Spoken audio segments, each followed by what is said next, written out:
stop sometimes. I think I will just start with bit introduction, then inshallah, you will be inshallah telling us about your book and about your research, and then inshallah, after that we will have then some Q&A from our brothers, inshallah. Okay. Is that okay with you, Professor? Yeah. Can we get? Really, Okay. Professor uh, Özgür Koca, we really welcome you in our Ibn Arabi Society Asia Pacific. I mean, it's really pleasure that in the short notes of time, uh, we we could join and you said yes to us. It's really honor to us. And sort of, I also shared the link to the profile of Dr. Özgür Koca, who is an associate professor of Islamic Studies and Philosophy at Bayan Islamic Graduate School. And his research explores the intersection of Islamic theology, philosophy, spirituality, with a focus on how these traditions developed across classical and post-classical periods and how they sort of respond to the intellectual challenge of the modernity. Uh, he has written several books, I mean, very, very interesting titles and very, very interesting themes also, like Islam, causality, and freedom from the medieval to the modern era, which was published by Cambridge University Press. Then again, it was a very famous book, and especially about this topic about causality and Islam. And then there was another book, Islam, Causality and Science, Perspective on the uh, Reconciliation of Islamic Tradition and Modern Science. And there are other books like I was really fascinated by the title Being and the Presence, a dialogue between Akbarian and Kantian perspectives on knowing God. And there are other books, and I shared the link in the group to the professor's profile. Welcome to the group again, and please start and over to you all, Professor. Thanks for the invitation, Akib. I'm honored to be here. I have a presentation here. I can share it, inshallah. Let me begin with that. Okay, let us start. So I recently translated this book with a commentary, with an extensive commentary, I must say. It is now available and was published a few weeks ago, and I got the hard copies a few weeks ago. Sadrettin Qunawi is the key to the unseen, Miftah al-Ghaib. Quite famous and well known in the tradition, Islamic tradition, but perhaps in our own modern times, we lost touch with this type of gem, with that type of treasure in Islamic metaphysics. So I wanted to make that available to modern reader, but the book is quite dense. It's not easy to access. One needs to be able to enter that conceptual framework and knows the concepts. One needs to enter into that universe. And it's not always an easy thing. So what I wanted to do here, I translated it, but just mere translation would probably not suffice. So I wanted to provide a commentary as well, especially on difficult concepts, on difficult principles, and on difficult ideas that are presented in this book. And let me say a few words about who Sadruddin Qunawi is. He is, as you might know, the foremost disciple known as perceived as the foremost disciple of Ibn Arabi. He's a scholar, one can say, and a stepson of him. Therefore, he had the chance to observe him in his private life. So he has that type of connection with Ibn Arabi. And he's a well-trained scholar in other fields, in the field of hadith and in the field of kalam, as you can say when you read when you read his writings. He's a very well-trained scholar, not only a Sufi, but also a highly trained scholar that we are seeing. I can say also he's a philosopher because really to distill the ideas of someone like Ibn Arabi, and as you again might know, Ibn Arabi is quite an oceanic figure. He's vast, he's deep, and not easy to domesticate.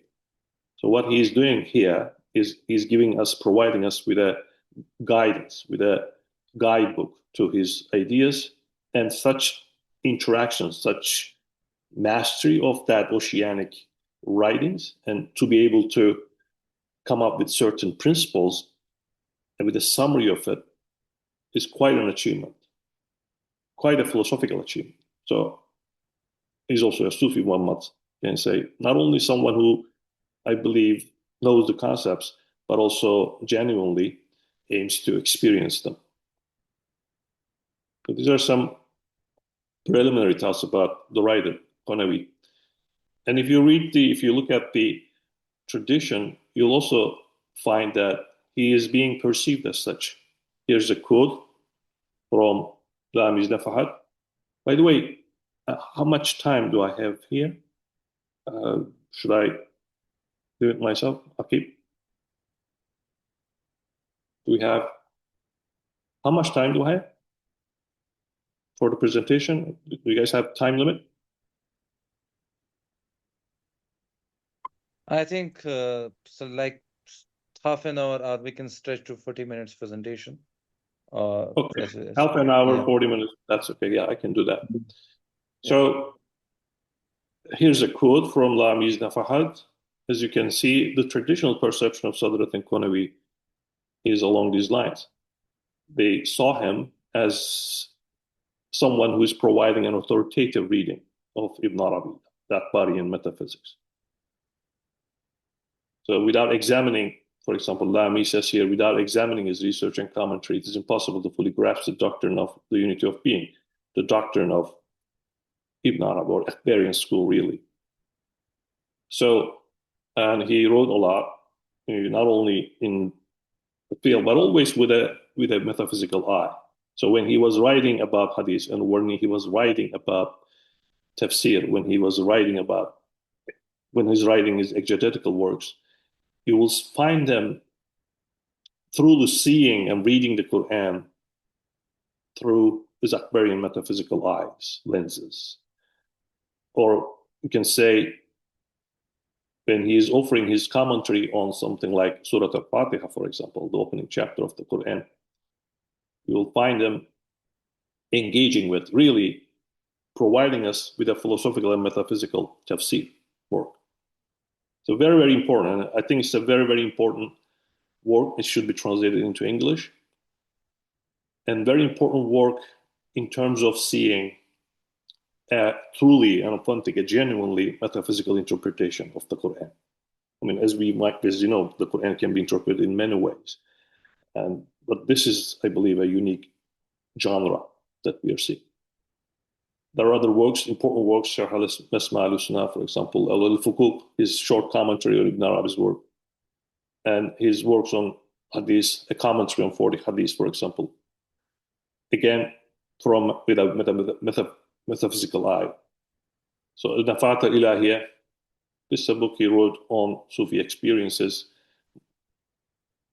much like the works of Maqam and Ahwal and Maqamat. Ahwal and Maqamat.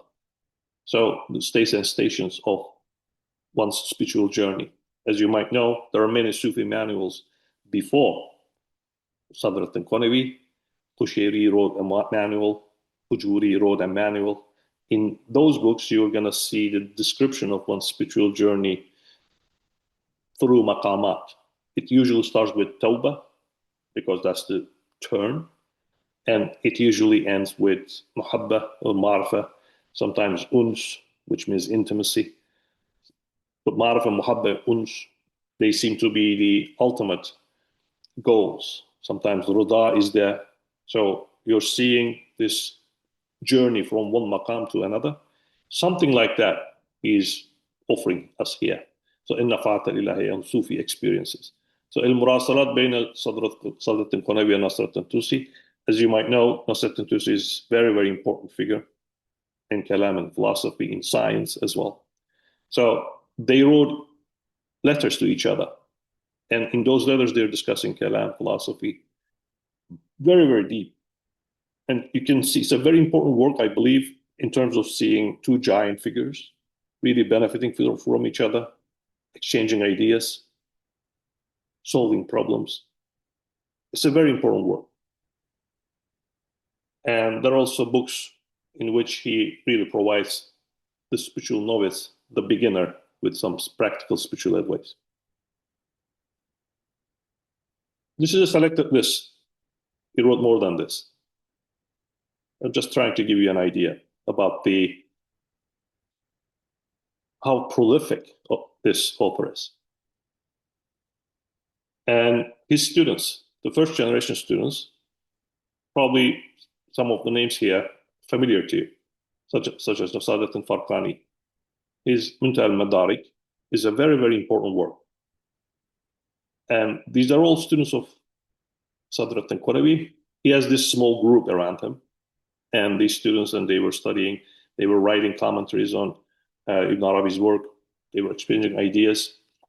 Sadrat Farqani is doing something quite important when he wrote this book in Muntaha al-Madarik. Actually, he's trying to show us how this whole issue of love, divine love, created love, appears from within.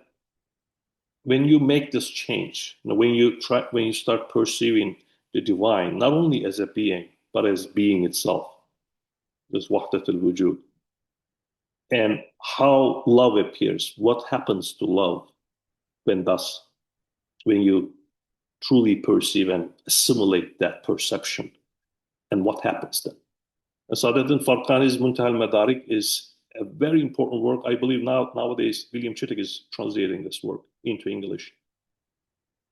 And also Jendi or Tilimsani or Fahrettin al-Iraqi, another poet here. His Izlamat actually is a poetic commentary or poetic summary of Fusus, one can say. So Fahrettin al-Iraqi's poetry can be seen as a commentary on Fusus, or Qutbuddin Shirazi. These are first generation students. They've all been very, very influential. And also second and third generation. And with the second and third generation, we also see this metaphysical work and this Akbarian perception, Akbarian metaphysics, truly shaping minds, not only at the level of common people, but high state level. There are some interactions between Ottoman elite, Ottoman statesmen, and these figures. For example, Dawud al-Qaysari was teaching in Iznik, and there Orhan, one of the first sultans of Ottomans, were sponsoring his madrasa. And they were in close connection. Or Mullah Fanari is the first Shaykh al-Islam of Ottomans. So these are truly shaping the Ottoman state philosophy as well. And you might know there is this tendency towards religious plurality within the Ottoman state. And as one can see it in their millah system, one can argue, I don't have the historical evidence yet, but there seems to be an immense influence of the Akbarian perception of religions, other traditions, as limited expressions of the divine and that type of thing. And that you can see that type of influence, in my view, on the Ottoman elite, Ottoman state philosophy is being shaped to an extent with the influence of these figures. Dawud al-Qaysari, Mullah Fanari, as I said, is the first Shaykh al-Islam of Ottomans. Or Qutbuddin Izliki was very close to Mehmed II, Fatih Sultan Mehmed, as Turks call it. And probably they studied Arabi's works together. And we also have indications that Fatih Sultan Mehmed himself, the Mehmed II, studied the conqueror of Istanbul, one of the sultans that turned Ottomans from a state into an empire. And Qutbuddin Izniki was very close with him. Also Mullah Jami, another one here. His book, Durrat al-Fahira, was sponsored by Mehmed II again. Mehmed II, this conqueror, right, the Fatih Sultan Mehmed, was very interested in philosophical discussions between kalam, philosophy, and Sufism. He was an intellectual. And he's asking Mullah Jami to write a book about the convergences and divergences, agreements and disagreements between Ahl al-Kalam and Sufi metaphysics and philosophy, especially Mash'ariyun and Ibn Sina and Ibn Rushd. And Mullah Jami is trying to give us a map of these interactions, Kalam and falsafa and Sufi metaphysics, where they agree and where they disagree.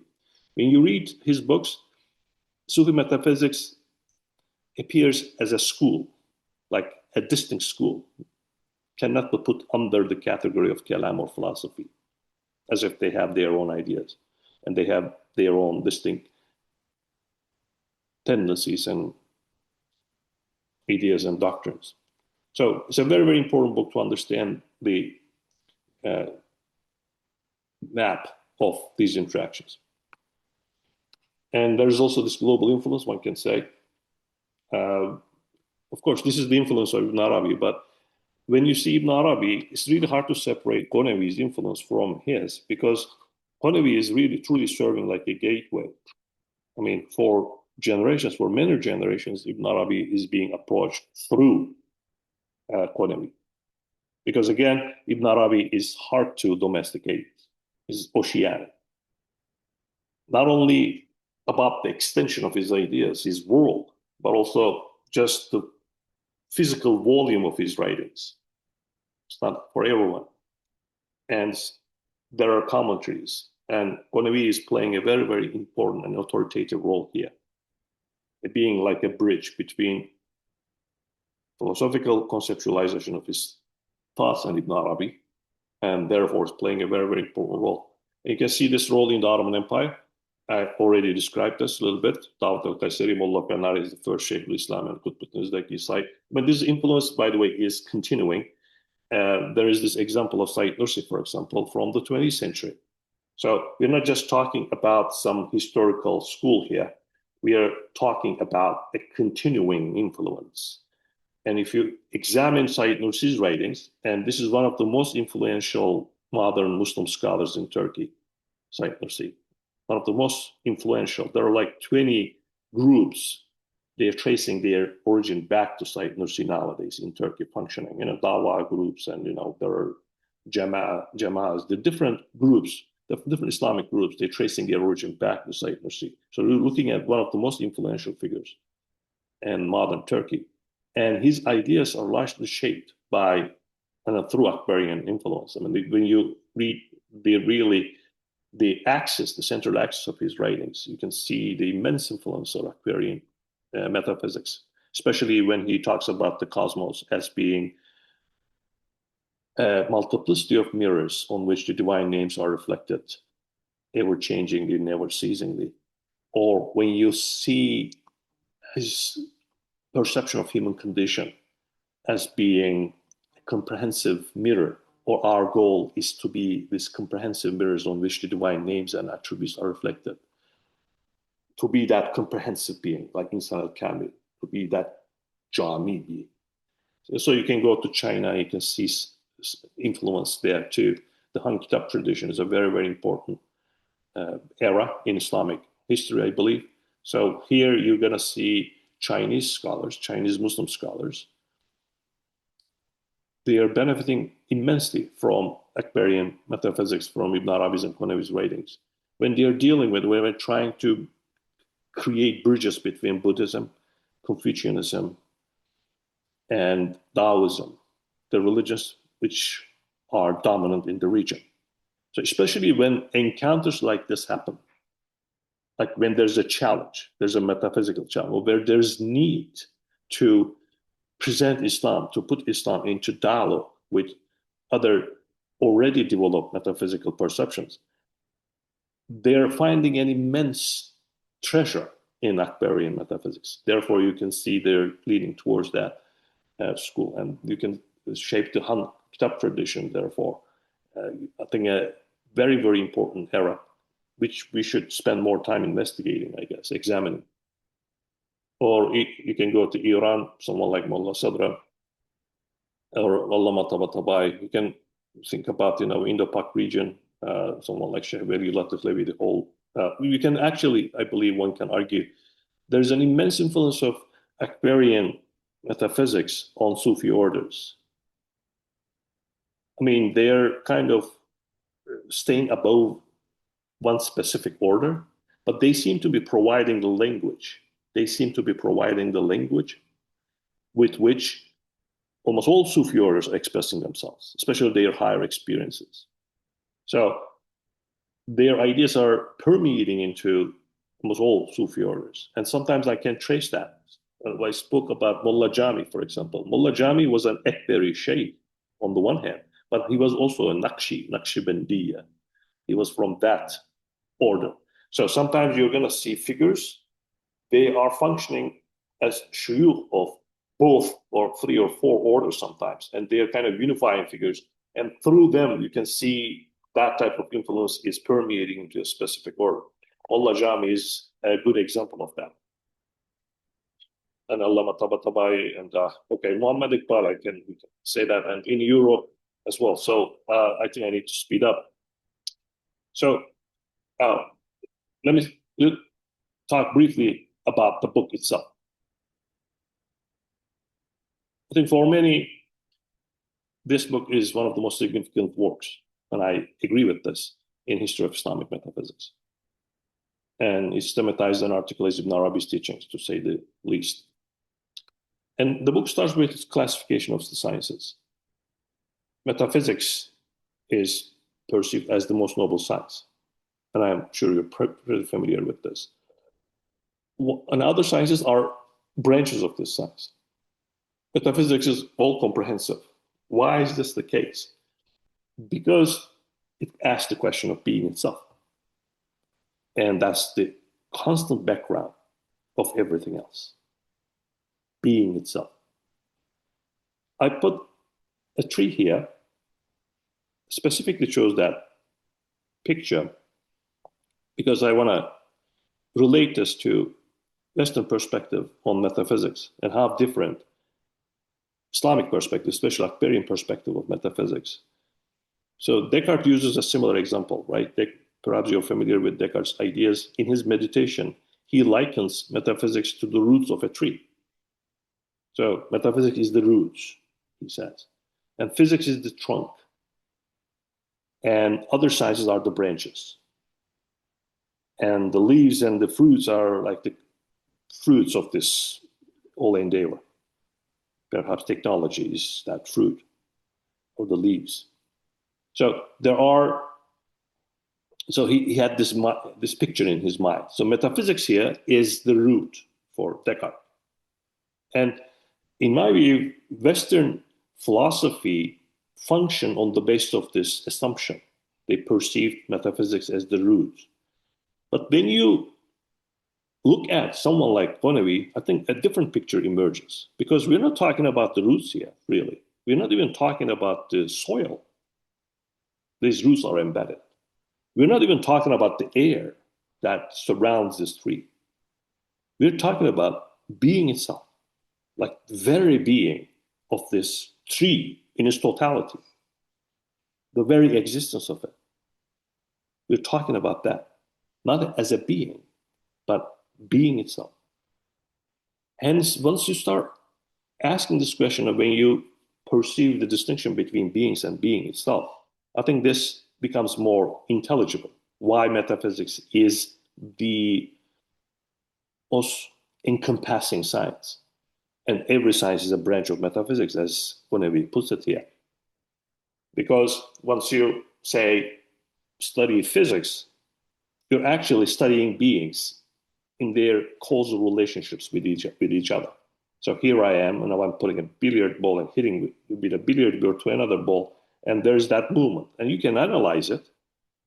You can calculate, if you know the friction, if you know the initial velocity, if you know the force you're applying, and F equals ma and that type of stuff. So, but you're looking at the interactions between beings here, the different beings.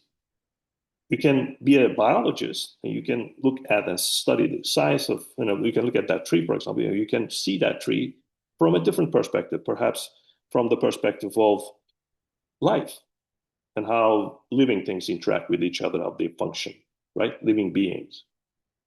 In physics, animate beings, how they interact with each other. In economy, you can ask a different question, perhaps financial relationships between beings. Okay?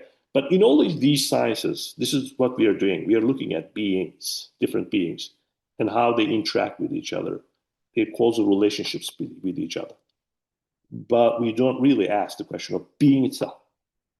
And this is what metaphysics do.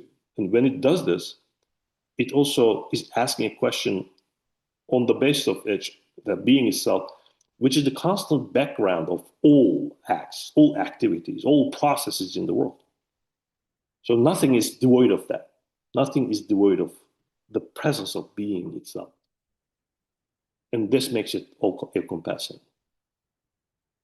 And all other sciences becomes branches of it. By the way, then another thing they mean by this, that one needs to study metaphysics to be a good physicist. Probably not. I mean, Einstein was a very good physicist and probably never asked this question. Or there are many good physicists or biologists, they don't ask the question of being itself. But once you want to talk about this whole thing, for example, religion and science issues and things like that, once you are a philosopher and once you truly are not trying to understand the whole issue, then I think that question becomes relevant. One doesn't have to be a good metaphysician to be a good physicist. Yet, especially if this is a journey towards God, and if God is also being perceived as being itself, and this becomes an extremely important thing. So metaphysics' whose subject is the real, al-haq, he says, encompasses everything, just as it encompasses all knowledge. And sometimes he uses different names, such as gnosis of God. Metaphysics here, ilm al-ilahi, al-ilm al-ilahi, that is also a gnosis of God, which means ma'rifatullah. Why? Because it truly brings you to the shore of this ocean of ma'rifah. And this is ma'rifatullah. And with that comes love of Allah. And he'll be talking about love of Allah as well. Is intellectual love of Allah. Because really, to know is to love. One cannot not love once one knows the real. There is this intrinsically, you can see the Sufi here as well, because, as I said, according to most Sufi manuals, this last maqam, this last state or station, however you want to call it, that is this love and ma'rifah bringing together. Perhaps sometimes they call the notion of uns to describe this, which is this intimacy. This is this friendship with the divine, in which there is love present in its culmination, that there is also knowledge present in its culmination. And one cannot truly attain ma'rifatullah, this in its peak, if you will, without muhabba. Because there is certain knowledge you can only attain through muhabba, through love. But love cannot truly be attained without ma'rifah. So, as if these two are necessitating each other, feeding each other. They're not separate. Sometimes the notion of tahqiq is used, the sense of realization, he uses this name, ilm al-tahqiq. And muhaqqiq becomes the realizer. So the goal for a Sufi, therefore, especially in this school, is to be a muhaqqiq, the realizer. This means someone who knows, someone who loves, but also experiences, but also has this tahqiq quality. He can express, can use the concepts as well. There's this philosophical dimension to it. With the intellectual awakens, that muhaqqiq is present. Not only someone who experiences, but also someone who can express it. One doesn't know who to admire more in people like Qunawi, I guess, the one who experiences or the one who can express it. So metaphysics and the real, al-haq. So here's the relationship, therefore, with metaphysics and the study of the real, or ma'rifah, or really, al-ilm al-ilahi, as they say. This is study of the divine, or understanding the divine, or that's the best tool. They perceive metaphysics as such. Metaphysics is the most honorable science due to its nobility, due to nobility of its subject. And its subject is the real, truly, because the real is pure being, wujud al-mahs. The real is being itself. They start with this distinction between beings and being itself, right? And here, we are also trying to get a glimpse of what wahdat al-wujud actually means. Wahdat al-wujud is different from wahdat al-mawjud. This is my reading. Wahdat al-mawjud would mean a being, one being, as it. But they are specifically using the term wujud, which is truly not a being, but being itself, especially in this context. The real is pure being, in which no contradiction is found.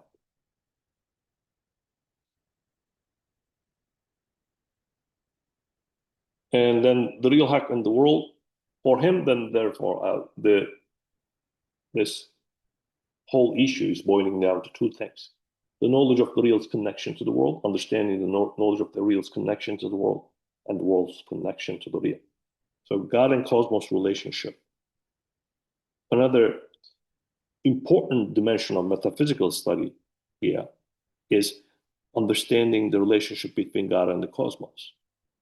And the term relationship will be extremely important. And this will bring us to the notion of divine names. As you might know, this particular school is understanding divine names not only as liturgical tools. This you can find in many places, not only within Islamic spirituality, but in other places too. So one may use divine names as liturgical tools. We read them in the Quran, we read them, we see them in the Hadith tradition. So they're everywhere, divine names. But for this specific school, they also have this ontological meaning. They describe relationships between God and the cosmos, as if we are all totality of our relationships to God. Here I am. I'm in this cup of water, and there are many names here that are being manifest, and they become manifest from this, glass of water here. We can see power, right? We can see mercy, compassion, love. They're all names. You can see Al-Muhi, for example, the giver of life. If this is going to take your life, you say you're drowning, then you can see Al-Mumit as well, the bringer of death, in the same thing. I mean, you can see compassion. You can see Ar-Rahman, Ar-Rahim here. You can see generosity here, Al-Karim. You can see power here. Every attribute that is about power. You can see names such as Al-Latif here. And you can go on and on like this. I mean, as if this whole universe, this cup of water, and that bug, that rock, that inanimate being, all universe will be perceived as multiplicity of mirrors, multiplicity of loci on which divine names and attributes are becoming manifest,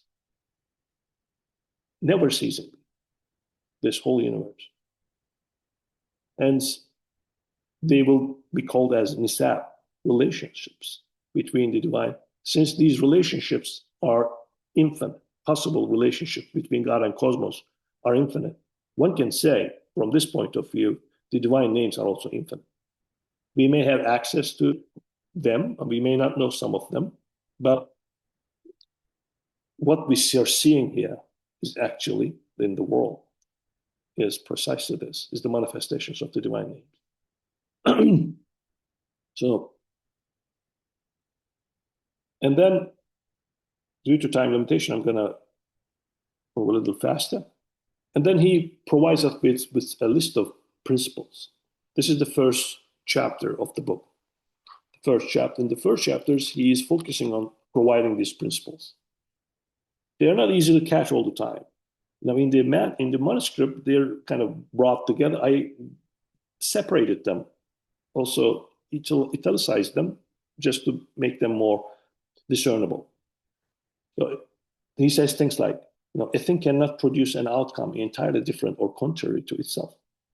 Or nothing can bring into existence something completely identical to itself. Now, Sorry. Now, if you look at principles like this, and I'm offering a reading of these principles. After each principle, I'm offering a short commentary. And this is how I read it. Why does he say this in the beginning of the chapter? The reason seems to be the following. Because on the one hand, he is distilling these principles from Ibn Arabi's writings. So therefore, one needs to be able to go back to Ibn Arabi's text and see where they are coming from. And I try to do that in the book. I'm providing a lot of references from Ibn Arabi. And these principles are kind of summarizing what is there already. So he says things like, a thing cannot produce an outcome entirely different or contrary to itself, as if he's trying to establish the principles of transcendence and immanence, which is quite central to Ibn Arabi, as you might know. Tanzih and tashbih. Why is this a big issue? Because there needs to be a balance between the two. Or say you want to establish transcendence of God, right? God is beyond everything. Basic chemistry shaven. There's nothing like God, nothing like him, right? There's nothing like him. So you're trying to establish this principle. And that's kind of securing the transcendence of the divine. And nothing can be divinized in this world. Nothing. Basic chemistry shaven. So you're trying to establish this. And he's doing the exact same thing. But he's also very well aware, like Ibn Arabi, that a true tanzih, an absolute tanzih, cannot truly be achieved without tashbih.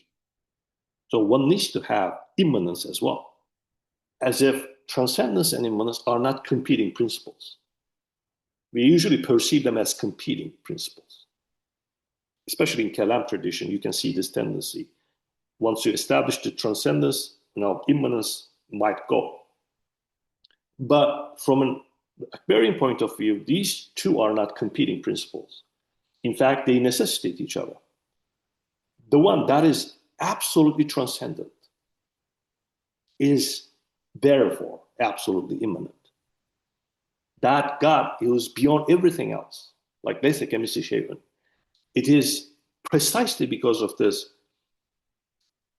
أقرب إليه من حبل الوريد. I mean, he's closer to you than your own jugular vein, than your own consciousness.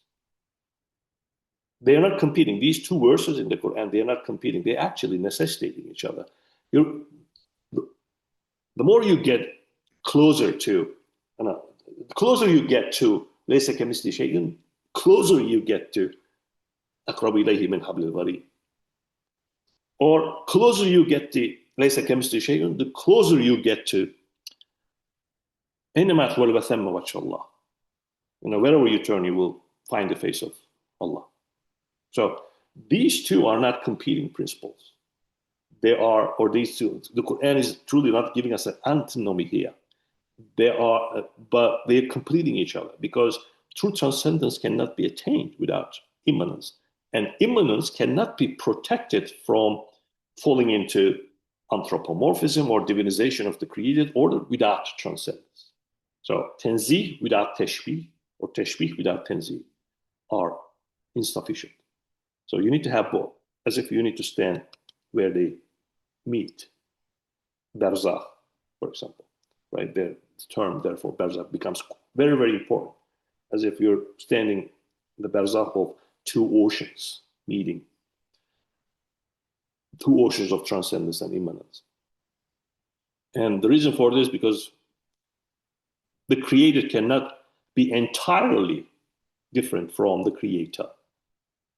The creator's attributes and names will be reflected in it, but also it cannot be the same.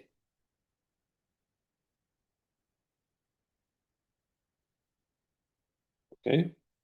And he also provides principles such as, in causing the existence of multiplicity, it remains itself. Therefore, creation of the world doesn't really change God. And nothing is being actualized in the act of creation, really. God remains itself. And as you might know, there's this famous prophetic tradition, right? And there was God and no one else beside him, right? And the Akbarian tradition sometimes adds this addition to it because of this principle. And Ankama can, it is now like that as well, because there cannot be a change in the divine. There cannot be a change, because that type of change will imply something bil quwwa becoming bil fi'l, something possible or something unactual becoming actual. But that cannot be accepted because God is already perfect, fully actual, pure actuality. Nothing is waiting to be realized in the divine. Hence, the creation of multiplicity, causing the existence of multiplicity, does not change. In fact, the creation of the world proceeds from the divine completeness, divine pure actuality. God does not become actual when he creates. Vice versa. The world is actualized because of the divine completeness and divine pure actuality. Okay? They're solving a theological problem here, really. Or you can see something that becomes locus of manifestation, therefore doesn't become a source of manifestation. There's a difference here. And if you think about things like this, I believe we might start seeing why Akbarianism is not giving us a theological model which can be summarized with a dualism. Obviously, it's not a dualism, because truly there cannot be a separation truly here.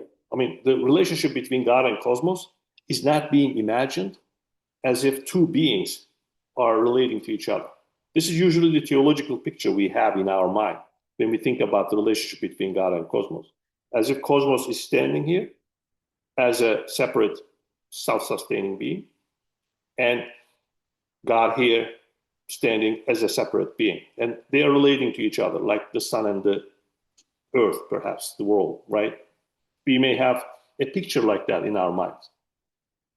But that doesn't really do justice to the complexity of the issue. Because, this is not a dualism, therefore. Because on the one hand, truly, that type of picture is drawing boundaries around the divine presence.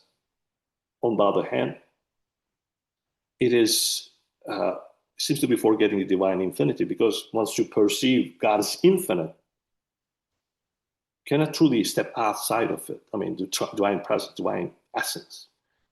And therefore, this dualism doesn't really do justice to the complexity of that relationship.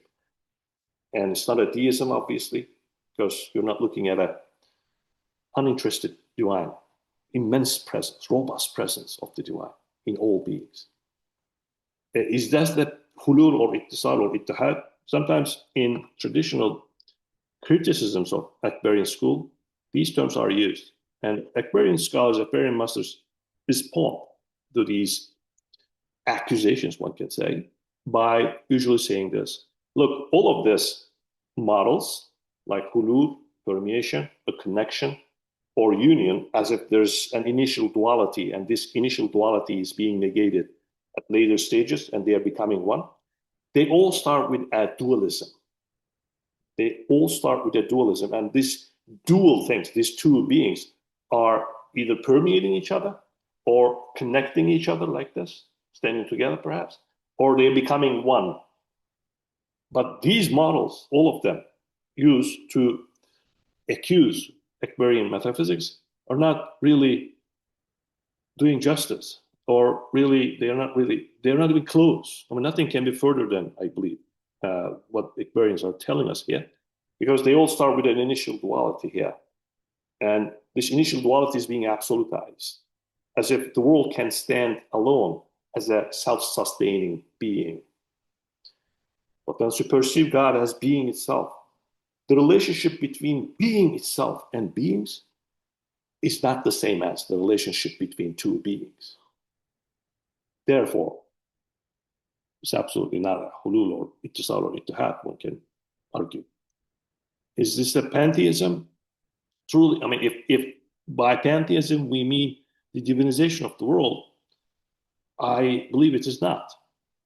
Because the world is being described here and this is very, very essential in Akbarian metaphysics, the world, what describes the world better than anything is its ajz and faqr, is its existential impotence, poverty, and need. I mean, the world, that's what describes the world. Wallahu ghani wa antumul fuqara, that Quranic verse, God is ghani, and we are all fakirs, like needy, is the most essential metaphysical principle emerges. And in fact, Ibn Arabi uses this verse as a metaphysical principle to establish the impotence, existential impotence and need, absolute need of the world to God. Therefore, the world is being described along these lines. One of the most frequently cited stories in Futuhat is the story of Bayezid al-Bistami. And there Bayezid al-Bistami asks God, how should I come to you? What is the best way to approach you? And the prayer is answered, perhaps with an inspiration. And the answer says, come to me with your ajz and faqr, with your need and impotence, because they don't belong to me. Here God is speaking. We can be mirrors, we can reflect, and we can manifest most of the names of Allah, such as Ar-Rahman, Ar-Rahim, right? We can be merciful too. We can assimilate that quality and become merciful. God is compassionate, we can be compassionate. God is generous, we can be generous by assimilating that quality, right? By assimilating divine character, we can be. But there is one quality we cannot truly have, and that is Allah is due to himself, and we are all due to Allah. God is self-sustaining, God is Al-Qayyum. We cannot. And therefore, contingency, we are contingent beings, and this contingency cannot be removed from us. And if this is the case, pantheism, we are not looking at a pantheistic world here, really. Is this a panentheism? If panentheism is really creating a special relationship, a space-related relationship, because panentheism, that "and" there means in, as if the world is in God, right? There's a God here and we are in it, as if, because panentheism means that. Is this the case? I think one can argue this is not the case at all, because that special language truly cannot capture the relationship between being itself and beings. And one should also remember that these terms are coming from late modern philosophy. Now, pantheism, for example, is a term invented by an Irish philosopher to describe Spinoza's ideas about God. Or panentheism can be traced back to German idealism. So these terms are coming from another world. I believe using them to describe Akbarian perception of the divine, an Akbarian perception of the relationship between God and the cosmos will be misleading. And this is a quote also I used in the book, and there are many quotes like this in the book. For example, to express what's going on in that Qunawi's principles. Whether existent or non-existent, the world is always in the mode of possibility or contingency, you can say, while the real is always in the mode of necessity due to himself. And this contingency cannot truly be removed from the created world. And once you establish this essential distinction, as he says, once you establish this essential distinction, the world is in need. We are all. And therefore, you can start talking about likeness. Once you establish that principle, immanence does not divinize the world. Seeing the world as manifestations of divine names does not divinize the world. But one should be aware of the eternal contingency of the world. Need and poverty. Ajz and faqr. And due to that emphasis within the school to that essential contingency, eternal contingency of the world, nothing can be divinized. And it also talks about the Islamic Kamil doctrine, towards the end especially, But in the beginning, he gives some hints, such as this. The perfect human is the final cause and ultimate being. And he is the point of confluence, this meeting point between the cosmic and divine seas, mirror of two stations, one's possibility and one's necessity. So we human beings, we being together. There's something about us that is contingent, but there's also, we are necessary due to Allah, as the objects of the divine knowledge. God knew us. This necessity is emerging from we being objects of the divine knowledge, ayan as soft, right? There's fixed essences. We were known eternally. And these eternal knowns is being existentiated as they are in the divine knowledge. And hence there is this possibility on the one hand, ajz and faqr, but also necessity. But this necessity, if there is again emerging from the divine. And when you look at his description of the perfect human, I believe we can give a summary what this perfect human being is. On the one hand, this perfect human is a comprehensive being. What does he mean by this? God has many names, right?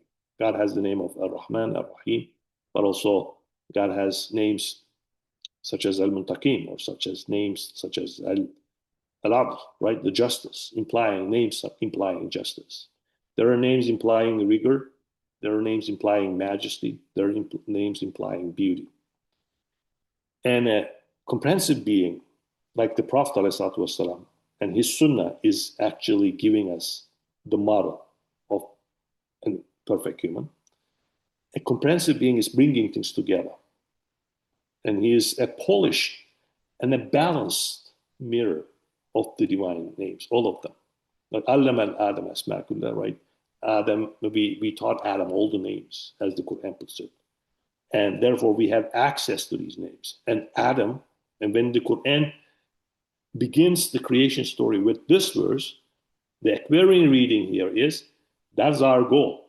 We should realize, we should actualize this potential and have access, reflect, manifest the divine names to the extent possible for human condition.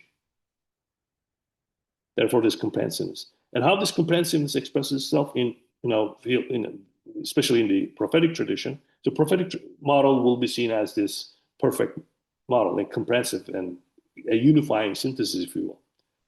For example, in the prophetic model, you'll see in many religions, sexuality will be frowned upon, right?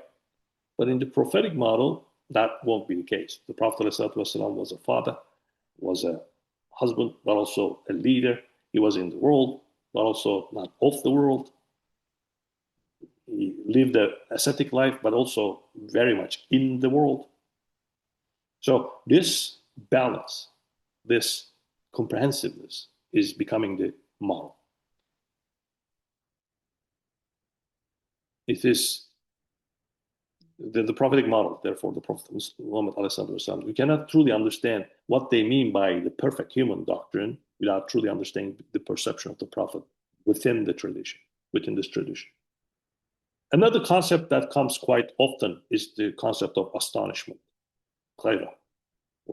And that's kind of an epistemological culmination point as human beings we can reach when it comes to perception of the divine.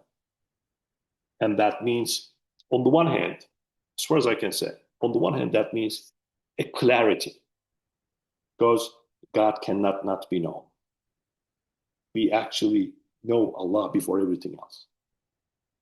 If the moment you shift the ontological paradigm from seeing God as a being to seeing God as being itself, this makes perfect sense. Because we know being itself, right? The consciousness of being, pure being as such, the consciousness of it precedes everything, every cognitive activity, really. We cannot truly say I without having this consciousness of being itself, really.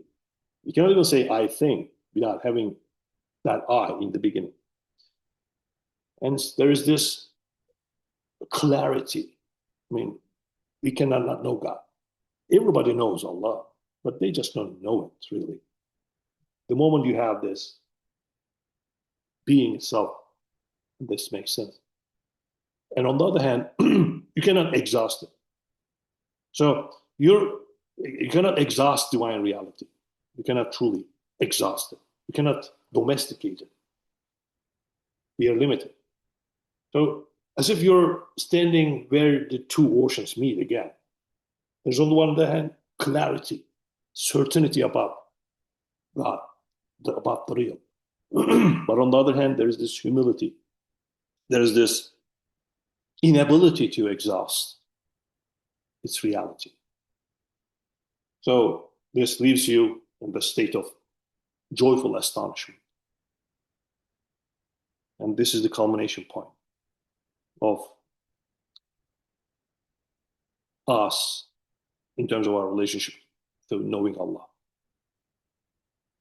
Astonishment here should not be confused with confusion or bewilderment or something like that. It's not that. It's a different thing, entirely different. It's not a doubt. It's not a confusion, but it is perfect clarity together with the inability to exhaust the divine reality. And the prophetic model, therefore, will be an important one. And now, after talking about, very briefly, talking about the content of the book, I might also add the following things. There's an immense amount of possibility here in terms of application. And one can even, then this makes it relevant. I tend to see Akbarian metaphysics as a living tradition with an immense amount of possibility for new applications in our modern days. From the description of the human condition to prophetology, to spiritual path, to morality, cosmic order, understanding cosmic order, therefore religion and science discussion. In terms, causality, that's something I also already tried to do, in geology, politics, even, theodicy, eschatology, and in many fields you can think of. I actually tried to do, as I said, this in my previous books. Islam, Causality, and Freedom is not about Akbarian theology, Akbarian metaphysics, not really, because I'm giving a picture, I'm trying to draw a map of Ash'ari, Mu'tazili doctrines about causality. Then I go to Ishraqiyun, Mullah Sadr and Suhrawardi. Then I go to kalam tradition. Therefore, I look there, someone like Ghazali or Jurjani. So it is a study of doctrines on causality and freedom. But also I'm looking at the Akbarian tradition there, Ibn Arabi and Qunawi and Qaisar, how they perceived causality. And after that, I am applying this to modern religion and science discussion. And this is the second book here. It's kind of a follow-up. Both were published by Cambridge. And I am applying what I prepared here to the contemporary religion and science discussion. And there I lean towards the Akbarian solution, really. Akbarian framework is providing us with a very encompassing framework, with a very encompassing metaphysics, in which I believe we have a better chance to understanding the relation between religion and science and offer points of reconciliations. Because the two, I'm giving an extensive analysis of it in the book, and I just wanted to mention it for the reason that there are possibilities of application, and I really tried to do it. I believe this is an area in which we need more work.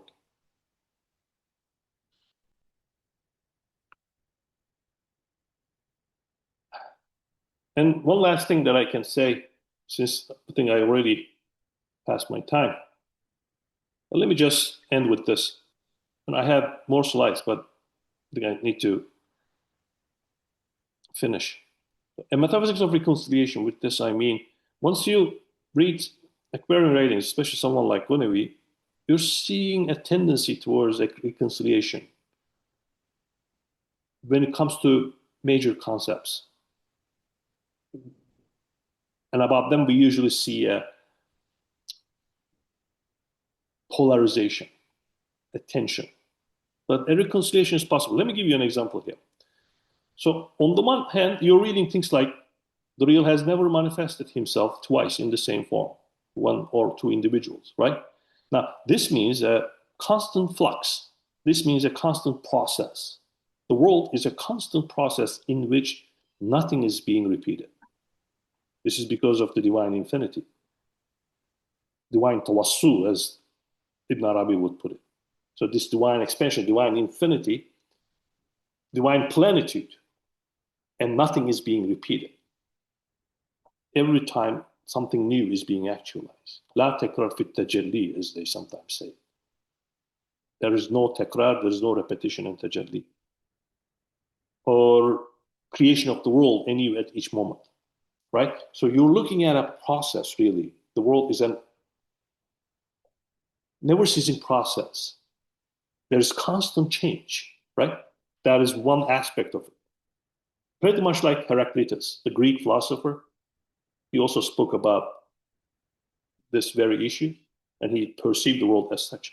We actually have a school nowadays, process philosophy. They're tracing their origin back to Heraclitus, and their main goal is to read the world as a constant process.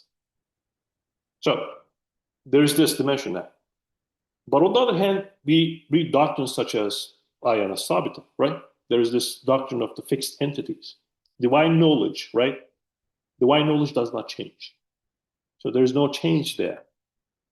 There's this fixedness. There's this constancy.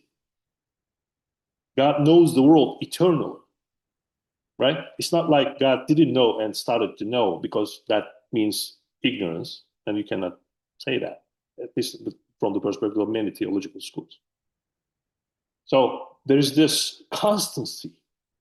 There's this necessity as the world happens as it should happen. There's this necessity at each moment. And the world happens in accordance with the divine knowledge, in accordance with Ayan Asabta.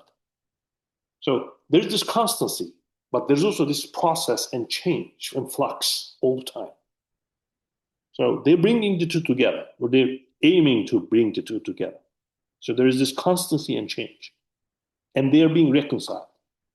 So one can say at once, while we are having this discussion, for example, in this hour, one can say at once, there's something unchanging about this, because this was eternally known to divine. This will have to happen, and this is happening now as we experience it.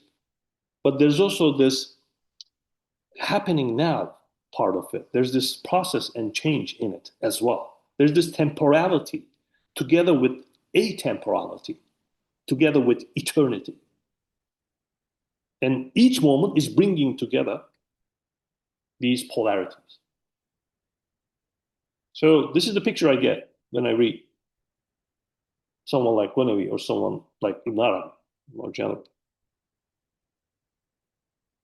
So there is this attempt to reconcile.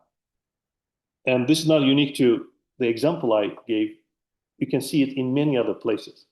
When it comes to likeness and unlikeness of Allah, we already spoke about it.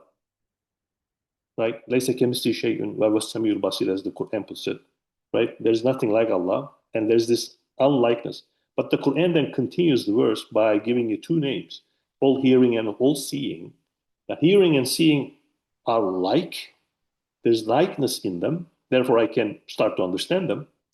So on the one hand, there is this unlikeness, but sometimes, there's, on the other hand, there's likeness. So the Quran brings the two together. And this verse, specific verse, is very important for Ibn Arabi. Again, you're seeing this metaphysics of reconciliation. They don't fight with each other. And beginning and the end of the world are not really fighting with each other. They're actually necessitating each other. But change and constancy, as when we spoke about temporality and eternity, necessity and freedom. There's another area one can look at. Necessity, on the one hand, there's this causality in the world. The world is a causal place, and things follow each other. There's this rigor in it. I think anybody who studies science and anybody who studies technology would testify to the truth of that statement. But there's also freedom in it. But if freedom is to be an uncaused cause of our own actions, then how do we reconcile this overwhelming causality with our freedom? And that's a very big question. Even Kant, in my view, when he does this phenomena and noumena distinction, is trying to solve this very problem. In the Akbarian tradition, you can see, again, a tendency towards reconciliation here. And that can be achieved within their own larger metaphysical framework. So it's one thing to admire for a reconciliation between difficult concepts, but another thing is to achieve them within a larger metaphysical framework. And they already have this metaphysics in their perception of God as being itself. And metaphysics of love, another tendency that we see in this metaphysics variant role, especially in the writing of Qunawi in this book, is the emphasis on love. What emerges here is a metaphysics of love. Metaphysics of compassion, one can also say, rahma. Rahma will be a very, very central axis, central concepts around which one can say everything else revolves, really. And they will identify rahma or love with being itself. Because once you start perceiving the real as pure being, right? Attributes, divine attributes, are not inhering in God like accidents. They're not like distinct properties and inhering in God. No, that's not the picture. Perhaps that picture can be seen in Ash'ari doctrine about divine essence and divine attributes, how they relate to each other. But in the Akbarian tradition, that's not the case. Divine essence is one. There is no ikhtilaf in it. And attributes are not inhering in the divine essence like distinct properties, but they are necessary consequences, concomitants of the divine essence. It's very plenitude as being itself. And here love becomes identified with the divine essence. Therefore, God is pure wujud on the one hand, right? Wujud al-mas, but on the other hand, khairul mas, pure good, but also pure love, one can say. So, or pure, I mean, all the names can be seen along these lines, but that's a topic for another day. I don't want to go there now. Therefore, you're seeing this very, very strong accentuation of Rahma. And the relationship between God and the cosmos, if you go back, right, is being described along those lines. Here we are, possibilities, contingent beings, right? Contingency cannot be removed from us. And we are faqirs, we are fuqara, and God is ghani. We cannot truly offer anything back to Allah. I mean, whatever you do, you cannot increase God. God is already complete, already perfect, purely actual. Nothing is waiting to be realized in the divine. And then how do you then see this relationship between us and Allah? It is pure generosity. It is pure generosity. And that generosity is being traced back to love, rahmah. Nafas al-Rahman, therefore, is being a very central term. The breath of the All-Merciful. So, as if that word of kun is being uttered. But there is this background, that mercy. And therefore, God becomes both the lover and the beloved, and the love itself, one can add.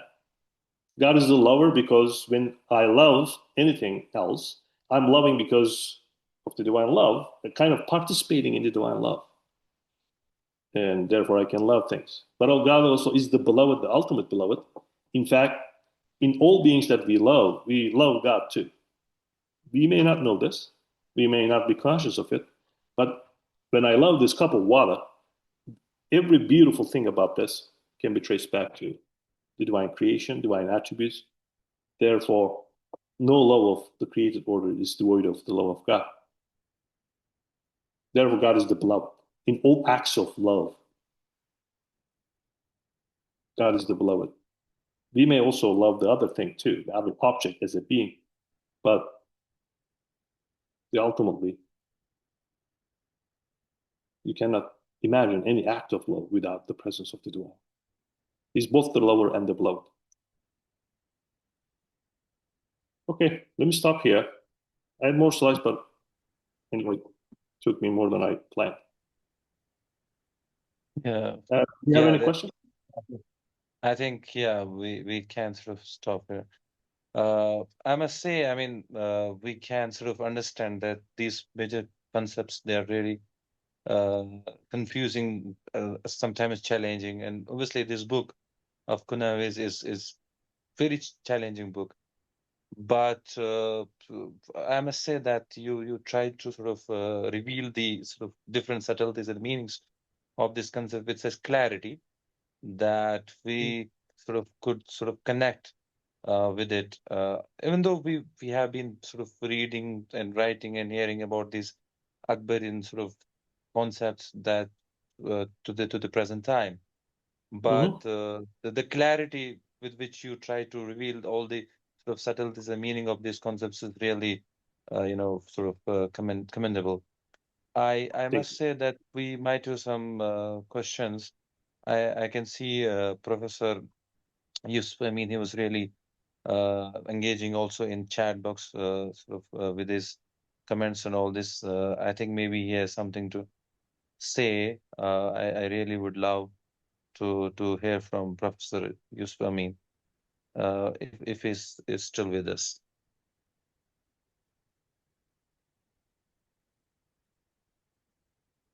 Yeah, we can see his chat also in the chat box. So I can read some of it. Like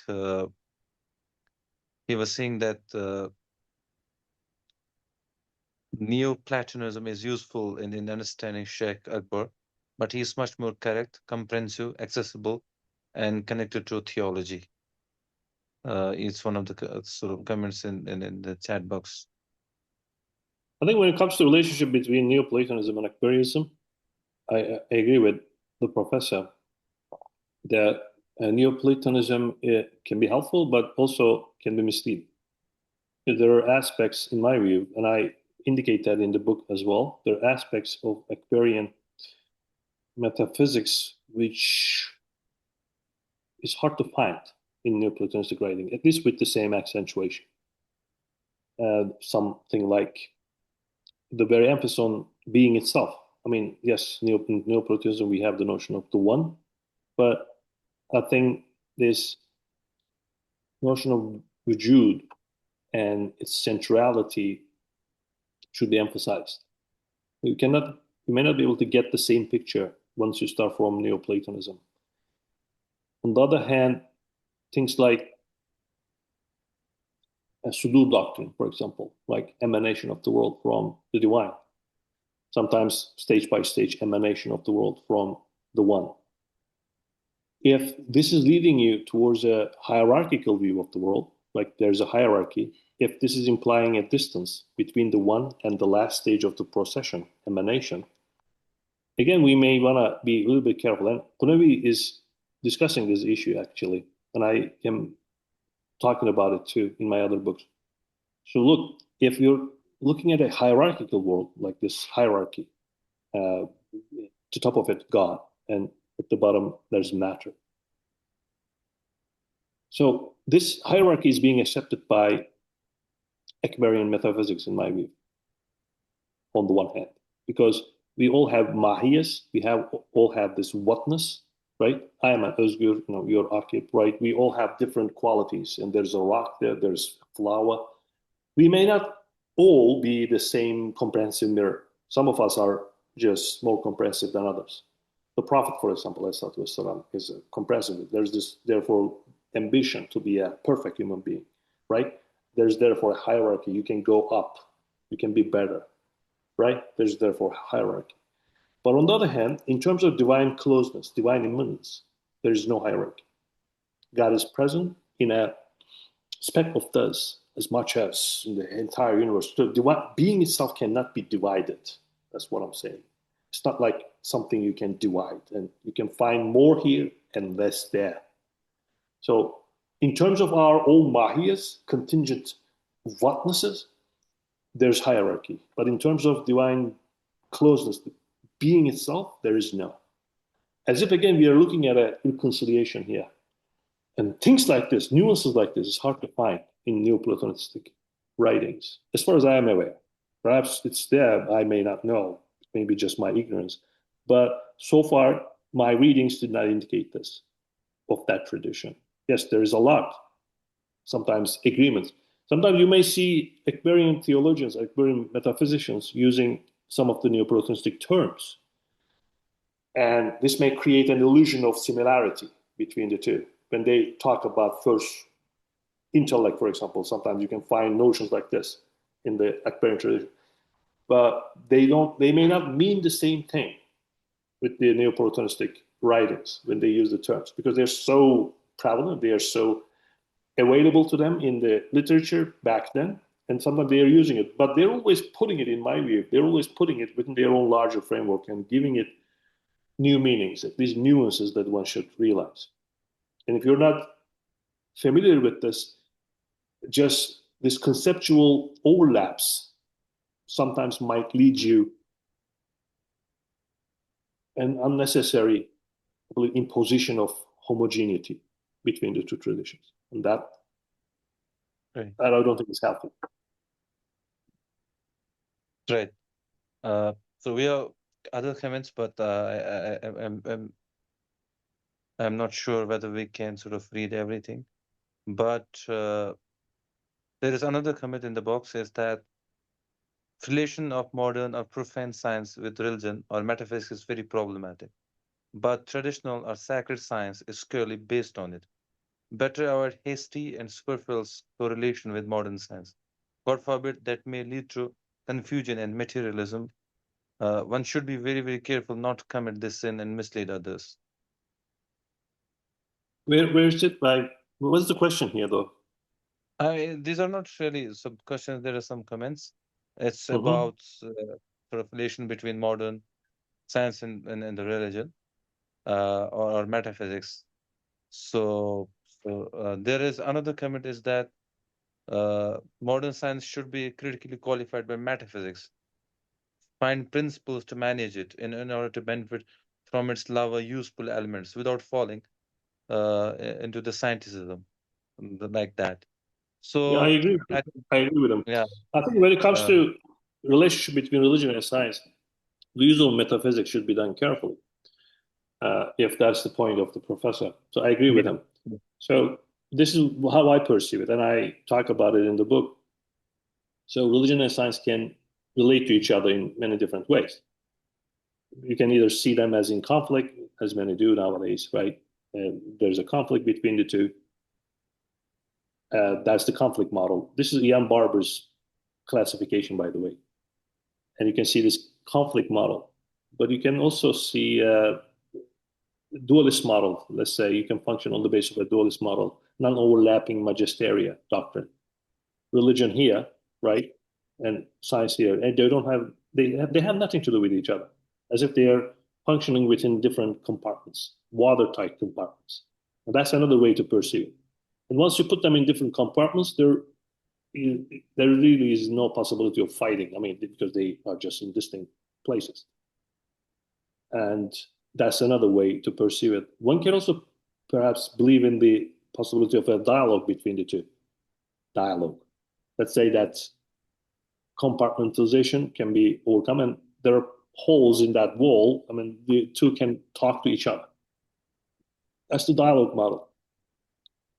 But none of these models, I believe, is what I have in mind when I talk about metaphysics and its role that it can play in the reconciliation of religion and science. I'm actually seeing metaphysics as as an encompassing science, right? As along the same lines with Qunawi. And religion and science within this framework, within this larger framework, can be placed, can be located. And without losing their distinct characters in a way, without losing their distinct characters. I'm coming from physics and math, by the way. Hence, science is dear to me. So they can relate to each other without losing their distinct characters. But since now we are at a higher level, right? We also have this metaphysical framework which can encompass both.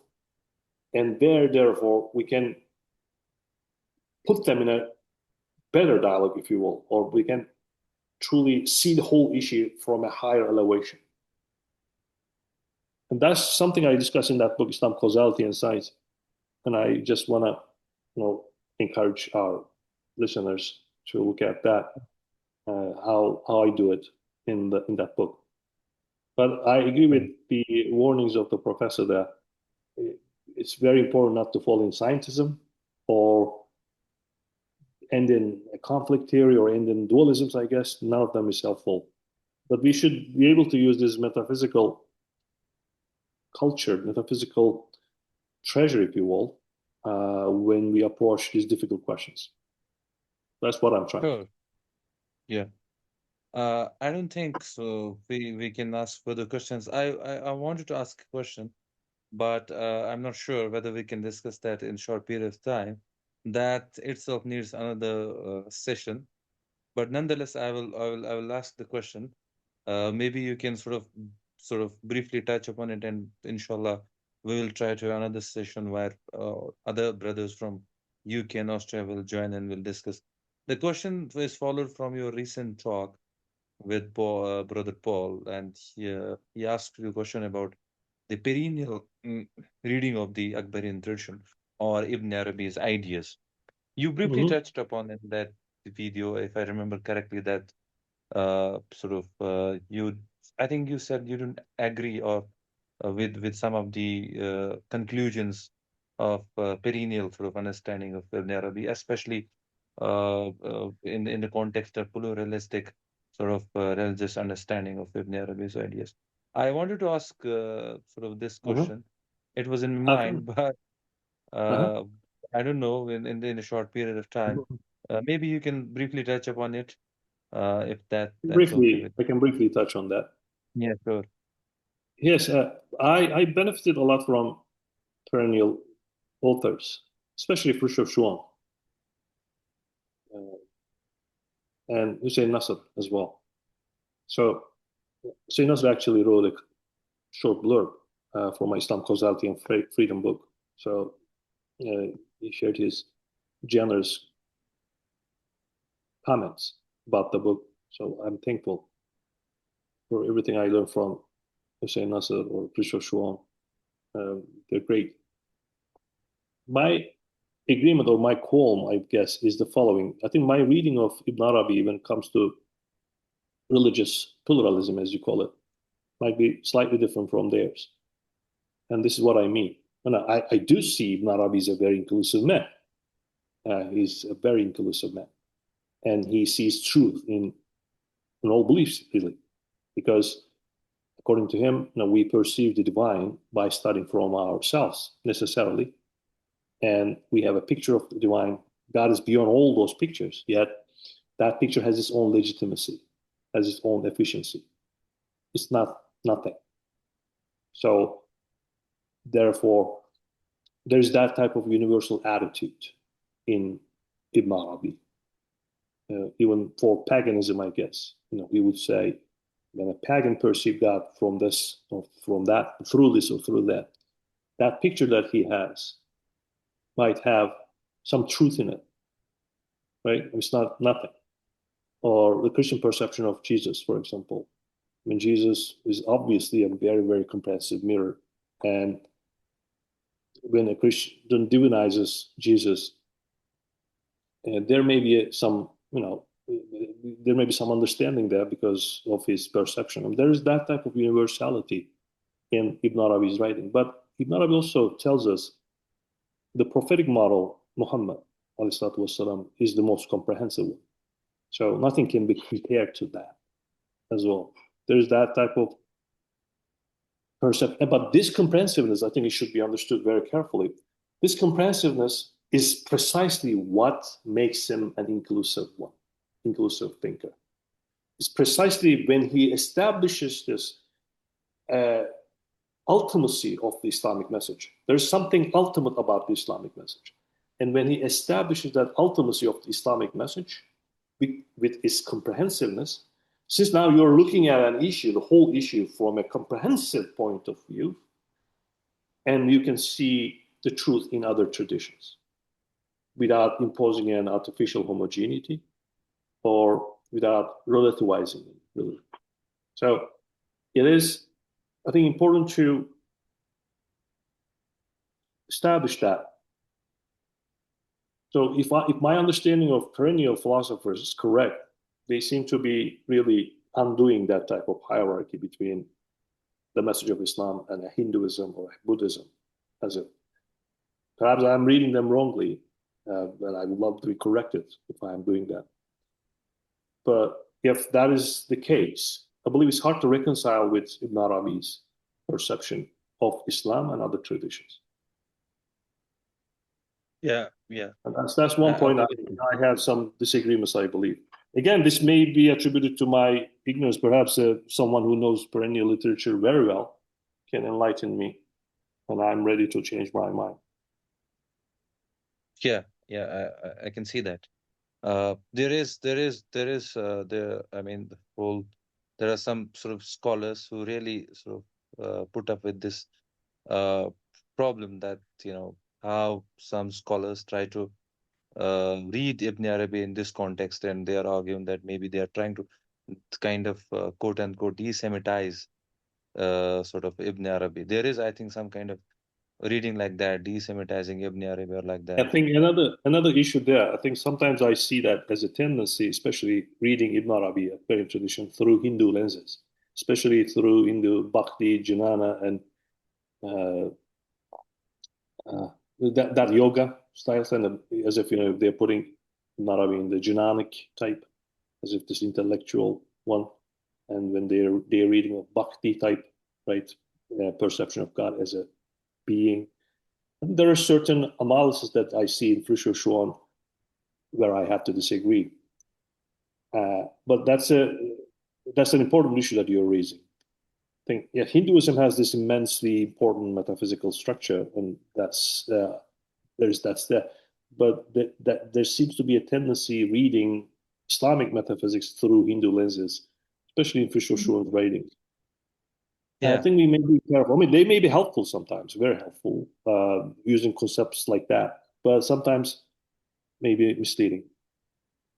Yeah, Just I think have some I concern. think it's a very fascinating sort of topic to discuss, but I inshallah hope that in the future, immediate future, we can have a sort of conversation on this topic, and very sort of fascinating and really important topic. Yes. I mean, I can thank only that in this short notice and time we could connect and have this sort of talk and discussion. It was really a barakah that to hear you on this important topic. Ibn Arabi group is always kind of very open to these discussions, and we believe that every person who discuss these concepts brings something new, fresh life to these ideas. Not only to just know them, but also to realize them in ourselves, to become better sort of human beings, to become better respondents, to become better sort of person in our lives with this barakah. And we're really thankful to you, and we inshallah hope that in the near future we could connect with you, and our brothers from other parts of the world will also connect with you, inshallah. Thank you so much for joining with us. Thank you for the invitation. I really enjoyed being here. And Assalamu alaikum, inshallah. Yeah.